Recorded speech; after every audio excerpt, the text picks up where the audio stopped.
வணக்கம். இன்றைய சட்டக்கவசம் செய்திகள் வாசிப்பது தளபதி நித்யராஜ். ஆனமலையில் துணை முதலமைச்சர் உதயநிதி ஸ்டாலின் பிறந்தநாள் விழா.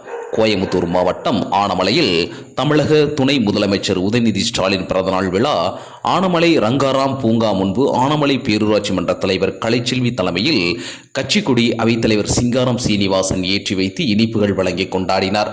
அதனைத் தொடர்ந்து ஆனமலை பேரூராட்சி பகுதியில் அமைந்துள்ள அரசு ஆண்கள் மேல்நிலைப்பள்ளி மற்றும் விஆர்டி பெண்கள் மேல்நிலைப்பள்ளியில் 2000 மாணவ மாணவிகளுக்கு எழுதுகோள் அன்பளிப்பாக வழங்கப்பட்டது. நிகழ்ச்சியில் திராவிட முன்னேற்றக் கழக மாநில பொதுக்குழு உறுப்பினர் ஏஆர்வி சாந்தலிங்ககுமார், ஆனமலை பேரூராட்சி மன்ற துணைத் தலைவர் ஏஹெச் ஜாபர் அலி, திமுக மேற்கு ஒன்றிய அவைத்தலைவர் ஈஸ்வரமூர்த்தி, பேரூராட்சி மன்ற உறுப்பினர்கள் ராபியா பிபி, பேபி மணிகண்டன், ராமலிங்கம், பூங்கொடி, திமுக மேற்கு ஒன்றிய துணைச் செயலாளர் பாலகிருஷ்ணன், கழக முக்கிய நிர்வாகிகள் சாகுல் அமீது, சங்கர் மற்றும் பலர் கலந்து கொண்டு சிறப்பித்தனர். சட்டக்கவசம் செய்திகளுக்காக தலைமை நிருபர் ஏ அப்பாஸ்.